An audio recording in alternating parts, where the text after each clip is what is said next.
Ang ating ebanghelyo ngayong ikalabing-apat na linggo sa pangkaraniwang panahon ay hango kay San Mateo, Kapitulo 11, versikulo 25 hanggang 30. Noong panahong iyo'y sinabi ni Jesus, Ama, Panginoon ng langit at lupa, salamat sa iyo sapagkat inilihim mo ang mga bagay na ito sa marurunong at matatalino at inihayag mo naman sa mga may kaloobang tulad ng sa bata.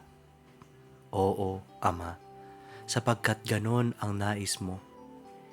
Ibinigay na sa akin ng aking Ama ang lahat ng bagay. Walang nakakakilala sa anak kundi ang Ama, at walang nakakakilala sa Ama kundi ang anak at ang mga pinili ng anak na pagpapahayagan niya. Lumapit kayo sa akin, kayong lahat na nahihirapan at lubhang nabibigatan sa inyong pasanin, at kayo'y bibigyan ko ng kapahingahan. Pasanin ninyo ang aking pamatok at matuto kayo sa akin sapagkat ako'y maamo at may mababang loob. Makakatagpo kayo sa akin ng kapahingahan sapagkat madaling dalhin ang aking pamatok at magaan ang pasaning ibibigay ko sa inyo. Ang mabuting balita ng Panginoon. Ang ating pagninilay para sa Faith Food ngayon ay hango kay Father Ador Javier mula sa Order of Servants of Mary. Ang magaan na pamatok, katuwang natin si Jesus sa buhay. Nakakita ka na ba ng dalawang kalabaw o baka na sabay na nag-aararo sa bukid? Sila ay pinagdurugtong ng isang makapal na kahoy sa kanilang batok na tinatawag na pamatok o yoke. Sa sinaunang panahon, ang pamatok ay sadyang maingat na inuukit at hinuhubog ng isang karpintero upang sumakto ng maayos sa leeg at balikat ng hayop. Ginagawa ito upang hindi makasugat o makapalo ang kahoy sa balat ng hayop at upang pantay nilang mapaghatian ang mabigat na daladalahin sa kanilang pagtatrabaho. Sa Ebanghelyo ni San Mateo, Kapitulo 11, versikulo 28 hanggang 30, buong pusong inaanyayahan tayo ng ating Panginoong Hesus. Lumapit kayo sa akin, kayong lahat na napapagod at nabibigatan sa inyong pasanin, at kayo'y bibigyan ko ng kapahingahan. Pasanin ninyo ang aking pamatok at matuto kayo sa akin. Sa unang tingin tila nakakapagod at nakakalito ang pahayag na ito. Bakit bibigyan ni Jesus ng karagdagang pasanin at pamatok ang mga taong pagod na? Ngunit ang alok ni Jesus ay hindi pampabigat. Nag-aalok siya ng isang kasangkapan upang mas mapadali at maging maayos ang pagdadala natin sa mga responsibilidad sa buhay.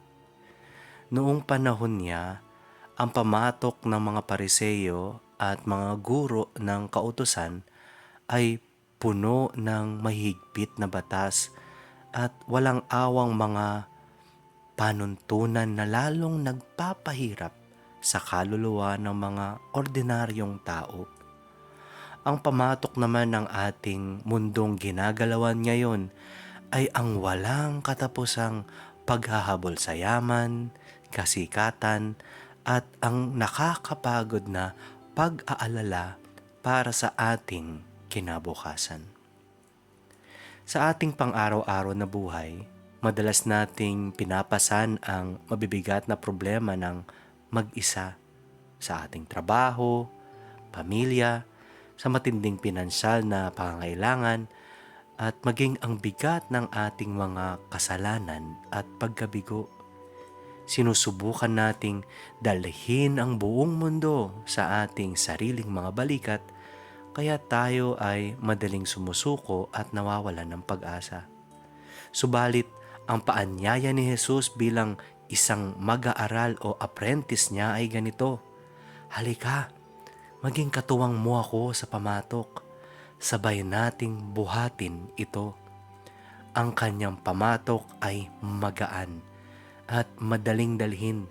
Hindi dahil ibababa niya ang kanyang mga pamantayan o aalisin ang lahat ng mga pagsubok, kundi dahil siya mismo ang nagbubuhat ng pinakamabigat na bahagi kasama natin. Dahil siya ay maamo at mababang loob, hindi niya tayo pinipilit o sinisigawan tulad ng isang malupit na amo. Bagkus, matiyaga niya tayong tinuturuan kung paano mamuhay ng may tunay na kagalakan at kapayapaan kahit sa gitna ng unos. Ang pagiging disipulo ni Kristo ay isang habang buhay na apprenticeship o pag-aaral. Hindi ito pagtakas sa mga hamon ng buhay, kundi isang masayang paglapit sa Kanya upang matutunan ang Kanyang banal na paraan. Ibinibigay niya ang Kanyang walang hanggang lakas sa ating kahinaan. Ipinapaalala nito na hindi na natin kailangang kayanin ang lahat ng mag-isa. Kailangan lang nating sumunod at matuto sa Kanyang perpektong halimbawa. Manalangin po tayo. Panginoong Hesus, tulungan mo po akong pasanin ang iyong magaan na pamatok araw-araw ng may kagalakan upang matagpuan ko ang tunay na kapahingahan at lakas ng aking kaluluwa sa iyong mapagmahal na presensya. Sa ngalan ng Ama at ng Anak at ng Espiritu Santo. Amen. Our faith food takeout for the week. Hindi na natin kailangang kayanin ang lahat ng mag-isa. Kailangan lang nating sumunod at matuto sa Kanyang perpektong halimbawa.